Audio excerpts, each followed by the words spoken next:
안녕하세요.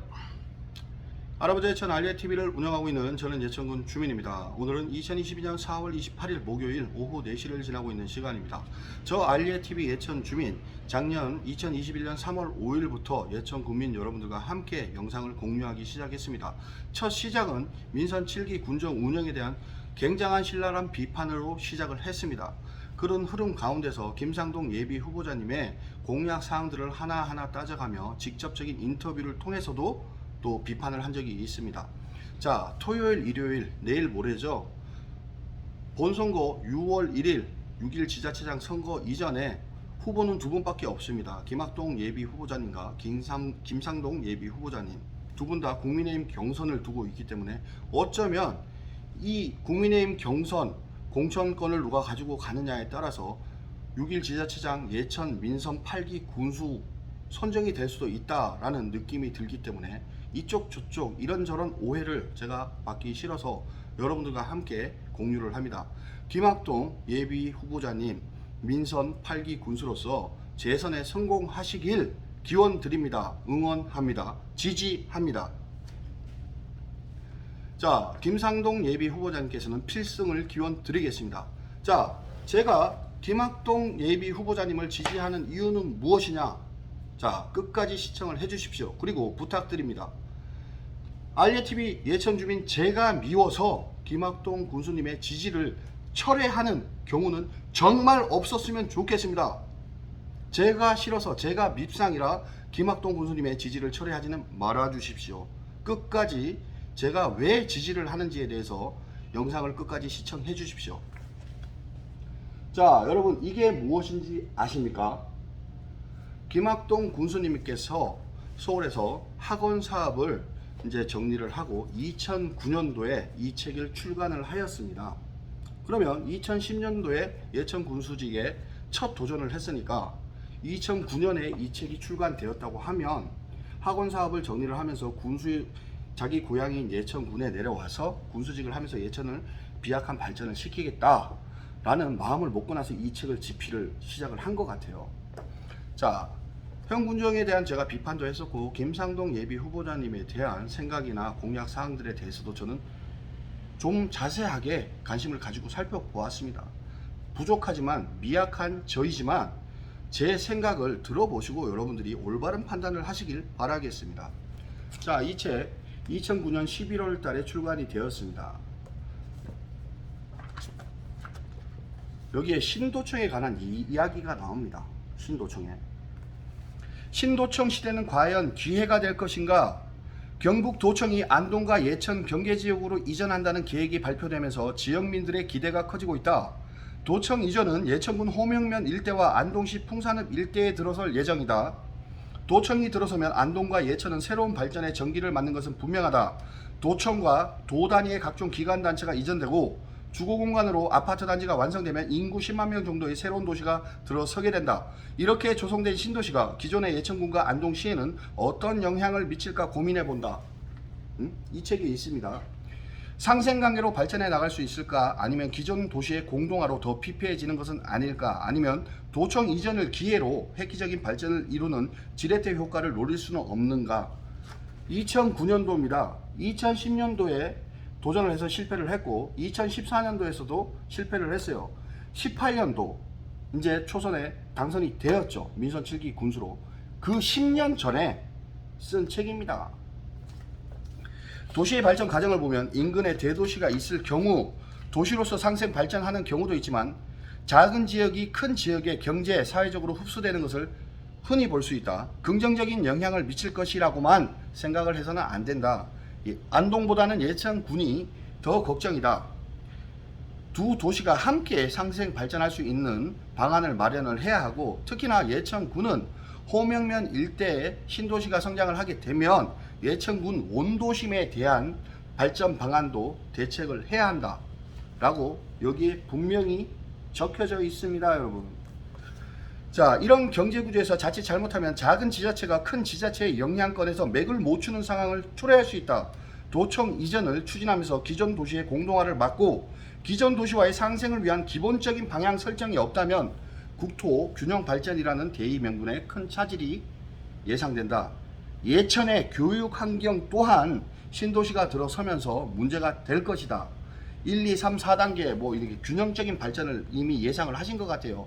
인구 10만이 지금 현재 2만인데 1단계 완료된 시점에서 이 10만을 목표로 하는데 2만 깨놓고 보니까 지금 평균 연령 32점 몇 세 아닙니까? 33세 가까이. 얼마나 젊은 도시예요. 그러니 당연히 교육 문제가 발생을 했겠죠. 자, 연화의 꿈을 품다. 2009년도에 출간했습니다. 응? 이미 이때 예상을 다 하셨어요. 예? 자, 이러한 현상들은 신도시가 들어온다면 더 심화되지 않을까 걱정이다. 상권 붕괴 역시나 원도심에 대한 부분을 생각을 하셨어요. 신도시가 완성될 무렵이면 신도시는 많은 인프라가 생길 것이다. 그러면 과연 이 원도심에 대한 부분은 어떻게 발전 방향성을 잡아야 될 것인가 라는 부분에 대해서도 고민을 하셨습니다. 도청 이전이 막연히 우리 예천군에 긍정적인 효과를 발휘할 것으로 기대하는 것은 금물이다. 어떻게 하면 도청 이전을 도약의 기회로 삼을 것인가 하는 고민이 필요한 시점이다 라고 말씀을 또 하십니다.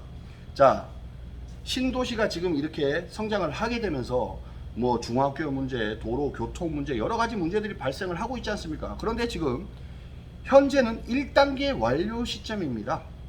현 군수님이 민선 7기 김학동 군수가 이제 당선이 되고 임기의 시작이 들어서면서 이 부분을 시작을 하신 거예요. 네? 본인은 그때는 일반인이었습니다. 2018년도 이전에는. 자, 그러면 2018년도에 민선 7기 군수 선거가 있었으니까 신도시에서도 김학동 군수에게 표를 던진 사람들이 있고 표를 던지지 않은 분들도 있겠죠, 주민들이. 응? 근데 지금 현재 2만 가까이 인구가 됩니다. 자, 그럼 한 말씀으로 정리를 합니다.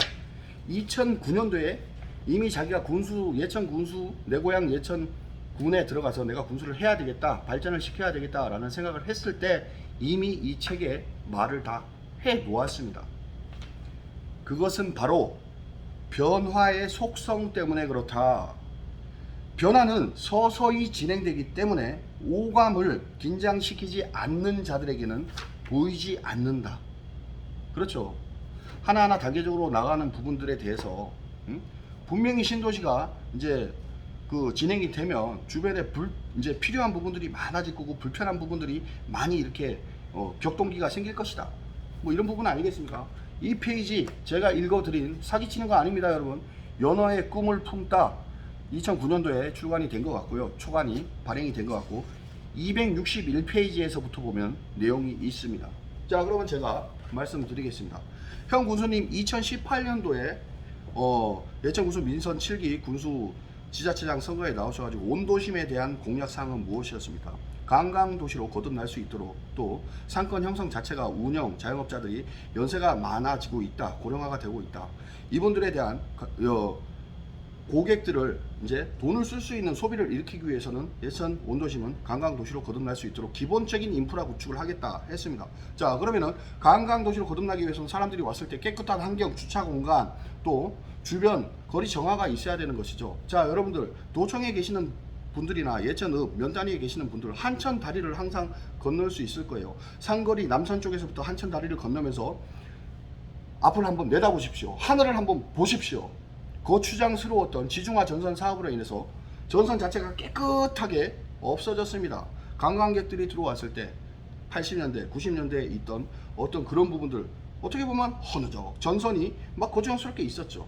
자, 이거는 구간별 사업입니다. 작년에 이 중앙로 자체가 중앙통로 자체가 이제 완성이 되었고요. 올해 말까지는 구현 읍사무소 자리죠. 구 읍사무소 자리 보건소가 있는 구 군청 자리에서부터 그 뒷라인 예천 요고 굴머리에서부터 예천 요고 있는 쪽으로 그 부분이 다 전선이 또 이제 없어지는 그런 사업이 진행이 되고 있습니다. 자, 그리고 주차 공간 확보. 차를 끌고 왔으면 한천에만 주차 공간을 합니까? 사람들이 차를 타고 들어왔으면 읍내에 들어와서 주차 공간이 있어야 될 거 아닙니까? 그런데 이 주차 공간을 사는 데 있어 가지고 현 김학동 군수는 이제 예비 후보자님이시죠. 주차장 군수다 뭐 이런 얘기가 있어요. 아니다. 이 책에 이미 다 있다. 인프라 구조를 하기 위해서. 그런데 여러분들 주차장이 예천읍내 주차장 형성되어 있는 게 따닥 붙어 있습니까? 군수님 아는 사람들 뭐 건물만 다 샀습니까? 선거운동 했는 사람들만 샀어요? 아니잖아요. 예? 부분 기능적으로 위치 선점 타겟을 정해서 그걸 사놓은 겁니다. 그 부분에 있어 가지고 뭐 비싸게 샀다 적게 샀다 꼭 해야 된다 그러면은 예산을 들여서라도 해 놓아야 되는 것입니다. 아니겠습니까 여러분? 그러면서 예천군 체육, 육상, 양궁 이런 부분에 있어서 얼마나 많은 대회들이 유치가 되었습니까? 물론 코로나 때문에 침체된 분위기, 비록 그게 예천군만 해당되는 이야기입니까? 대한민국 전체 전 세계가 초토화가 되었습니다. 코로나로 인해서. 자, 이런 부분에 대해서 원도심에 대한 공약사항을 지켰습니다. 자, 신도시 급작스럽게 이제 젊은 연령으로 해서 인구가 늘어나면서 어떤 경우가 발생했습니까? 불편함, 뭐 눈에 보이면 다 불편한 것이죠. 그런데 정작 예산을 들여서 그 예산을 예천 군비로만 다 했습니까? 아닙니다. 중앙에서도 끌어오고 도에서도 끌어오고 예천 군비를 포함을 시켜서 다 진행을 해놨습니다. 예천군 기존에 신도시에 들어오면 1공용 주차장, 2공용 주차장이 있습니다. 이거 주차장 공간 확보가 되어 있었습니까? 아닙니다. 예천군 민선 7기 김학동 군정 운영을 하면서 군비로 돈을 들여서 사 놓은 거예요. 주차장 부지가 없었습니다.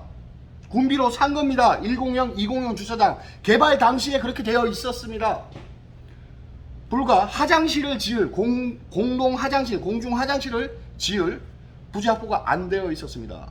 그래서 송편천으로 보면은 도로가 옆에 붕 띄워가지고 주민들이 산책을 하고 조깅을 하면서 화장실을 사용할 수 있도록 그렇게도 또 지어 나왔습니다.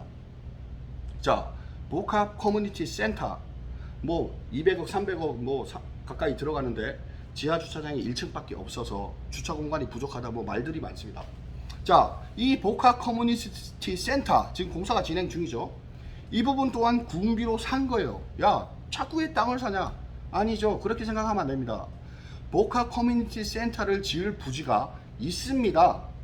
안동, 예천, 이 도청, 신도시에. 그런데 이 복합 커뮤니티 센터 부지는 확보는 어디에 되어 있었느냐? 풍천면이죠. 경찰청 쪽에, 도경찰청 쪽에 그 부지가 있었는 거예요.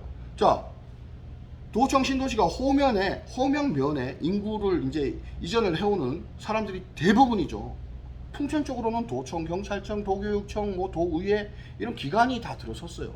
자, 그러면 주민들에 대한 필요성에 의한 민원이라든가 어떤 그 살아가는 데 있어서 주거적 환경에 대한 그런 신경은 어디가 써야 됩니까? 예천군이 써야 됩니다. 그런데 굳이 안동시에서 안동시 풍천면 땅인데 거기에 복합 커뮤니티 센터 부지를 확보를 해놨으니 어떻게 해요? 예? 목마른 사람이 땅을 파야 되는 거 아닙니까? 그래서 인구 수렴을 해서 중앙에서 그 이제 중앙비, 도비, 뭐 군비 이렇게 들어가지고 복합 커뮤니티 센터를 지금 진행을 하는 거다. 자, 여러분 이 책을 읽어보고 참 많은 생각이 들었습니다. 제가 좀 오만하고 재수없고 주제넘게 제 이야기를 들으실 수도 있겠습니다. 자, 저도 투표권이 있고 국민의힘 당원으로서 또 문자투표도 또 해야 합니다. 그렇다면 뭐 알리TV 제가 왜 저러냐, 제 이쪽인데 이쪽으로 막 하고, 이미 그 얘기가 벌써 몇 달 전부터 제가 들었습니다. 자, 하면 뭐다? 확실하게 한다. 알리TV. 저 알리TV 예천주민 김두일은 김학동 민선 7기 군수, 현 국민의힘 예천 민선 8기 군수 자리를 두고 경선이 이루어지는 김학동 예비 후보자님을 지지를 합니다. 자, 밉상스럽지만 저 한번 지지해 주십시오. 김학동 군수님, 예비 후보자님 한 표 던집니다. 화이팅!